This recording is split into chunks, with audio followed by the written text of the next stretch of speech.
ఒకటి రెండు, ఇప్పుడు శేఖర్ రెడ్డి గారు చెప్పిన అంశాలు చూస్తుంటే ఇప్పుడు ఆయన మా ప్రభుత్వం గురించి చెప్తున్నారు, వాళ్ళ ప్రభుత్వం గురించి చెప్పారో నాకు అర్థం కాలేదు. ఎందుకంటే 5,000 మంది వచ్చారు, చూడండి ఎన్ని సమస్యలు ఉన్నాయో రాష్ట్రంలో ఉంటారు ఆయన. నేను అదే చెప్పాను, ఏ ప్రభుత్వాల్లో మినహాయింపు కాదు.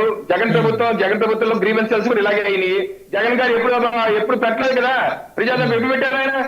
ప్రజలతో మమేకయ్యి వాళ్ళ దగ్గర తీసుకున్నారు, ఎప్పుడన్నా తీసుకోలేదు కదా. గ్రీవెన్సెల్ తీసుకోండి, ఎన్ని గ్రీవెన్సెల్ కలెక్టర్కి వచ్చాయి, ఎన్ని పరిష్కారం అయ్యాయి? ఎంత ఏంటంటే డమ్మా కూర్చుంటే ఇది ఎంత అయ్యే ఆయన ప్రభుత్వంలో అవ్వలేదు, గత ప్రభుత్వంలో అవ్వలేదు, ఇప్పుడు కూడా అవ్వాలంటే సమగ్ర సొల్యూషన్ చెప్పి నేను అన్నాను.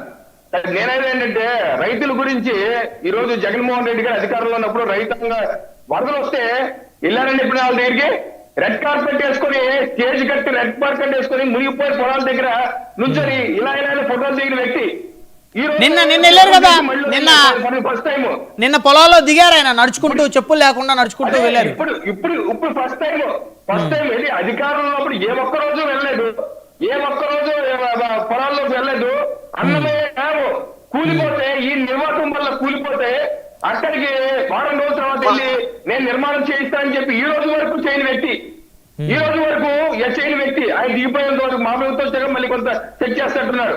సో ఆ రకంగా చేసిన వ్యక్తి ఈ రోజు రైతాంగాన్ని మీరు చేసిన జగన్మోహన్ ప్రభుత్వంలో కనీసం మద్దతు ఇస్తారా? మీరు ఆర్బీకే రైతు భరోసా కేంద్రం అని చెప్పి రైతు దగా కేంద్రాలు పెట్టి అక్కడ పాంప్లెట్ పెట్టి కొన్న వెంటనే 10 రోజుల్లో మీ ఖాతాలో డబ్బులు జమ చేస్తా ఉన్నారు. ఎక్కడ జమ చేశారండి మీరు జమ చేస్తే 1600 కోట్లు పెండింగ్ ఎలా ఉండిపోయి 100 రోజులు 200 రోజులు ఇచ్చారు, పెండింగ్ ఎలా ఉండిపోయింది కానీ ఎప్పుడు ఇచ్చింది బాబు పోలేరు. గురించి మాట్లాడే నైతిక హక్కు వైసీపీకి ఉందని అడుగుతున్నారు.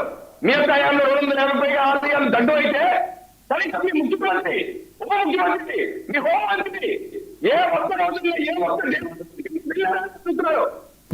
ఆఫీస్ నుంచి మీరా చెప్పేది, హిందువుల గురించి ఆలయాల గురించి చెప్పేది వీళ్ళ. మా ప్రభుత్వం స్పందించి అక్కడికి వెళ్ళి సమస్య పునరావృతం కాకూడదు, నేను కొన్ని సందర్భాల్లో క్షమాపణ కూడా చెప్పిన ప్రభుత్వం మాది, నైతిక బాధ్యత క్షమాపణ చెప్పిన ప్రభుత్వం. మా ప్రభుత్వం ఎప్పుడన్నా 250 ఆలయాలకి బాధ్యత తీసుకున్నారండి? ఎప్పుడు తీసుకున్నారు వాళ్ళు? ఏది చేయకుండా ఈ రోజు మా ప్రభుత్వం అబంధాలు వేస్తారా? మహిళలకి ఆదాయించారు, ఎవరి కాలంలో ఎక్కువ ఎక్కియండి. సరే, ఇప్పుడు రవికిరణ్ గారు ఇందాక వారు ఏమన్నారంటే కాశీబుగ్గ ఘటన గురించి మాట్లాడుతూ ప్రైవేట్ ఆలయం అని చెప్పేసి మాట్లాడుతూ ఉన్నారు. సో ప్రైవేట్ ఆలయం అయితే రక్షణ కల్పించరా అని చెప్పేసి అడిగారు. మరి ఆ ప్రశ్నకి ఏం చెప్తారు సమాధానం? ప్రైవేట్ ఆలయమైనా పబ్లిక్ ఆలయమైనా ఆలయమే, దాని రక్షణ కల్పించవలసిందే, దానిలో ఎవరు కాదంటలేదే. రక్షణ కల్పించాలి. కానీ అక్కడ సమాచారం ఏమైంది? సమాచారం లోపం అక్కడ నుంచి రాలేదు. అందుకే అంటున్నా ఈ రోజు ఎస్ఓపి స్టాండర్డ్ ఆపరేటింగ్ ప్రొసీజర్ తీసుకొచ్చాం.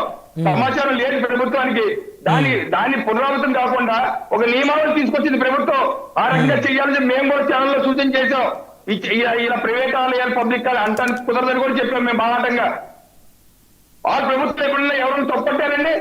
250 ఆలయాలు దాంట్లో ఏమైపోయారు? శేఖర్ రెడ్డి గారి 2 నెలలు ఏమైపోయారండి?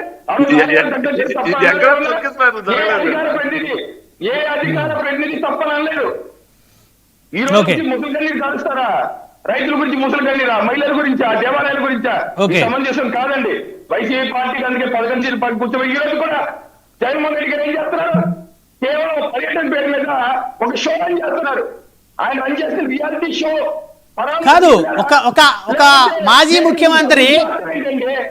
ముఖ్యమంత్రి రాకూడదా ఈ రాష్ట్రంలోకి? రవికిరణ్ గారు, మాజీ ముఖ్యమంత్రి రాకూడదా? మాజీ ముఖ్యమంత్రి రాకూడదా రాష్ట్రంలోకి? మాజీ ముఖ్యమంత్రి పరామర్శకి వెళ్ళారా? పండుగ చేసుకుంటారా? వారంలో చెప్తారండి, అది పండుగ చేసుకునే విధంగా అలాగేనా? ఆ రోజు చేస్తానా? ఒక భాగంగా ఉంటే నువ్వు వెళ్ళాల్సిన ఆటంగా వెళ్తారా? అంతమంది వేసుకొని ముద్దాడుతూ అది చేసుకుని ఇచ్చేసుకుంటే వెళ్తారా? ఓకే రవికిరణ్ గారు మళ్ళీ మాట్లాడదు. పరామర్శి కాదు పెంచాలి, పరామర్శి కాదు పెంచా. ఓకే, 1 by 1 మాట్లాడుతూ మనతో మెరుపుల మహేష్ గారు ఉన్నారు జనసేన పార్టీ నుంచి. మహేష్ గారు నమస్తే అండి. బ్రహ్మనాయుడు గారు నమస్తే. బ్రహ్మనాయుడు గారు, సో వాళ్ళ ప్రజా దర్బార్ మీద వారి నాయకుడు లోకేష్ గారు సీరియస్గా మళ్ళీ ప్రజా దర్బార్ని కొనసాగించే విధంగా ముందుకెళ్తున్నారు.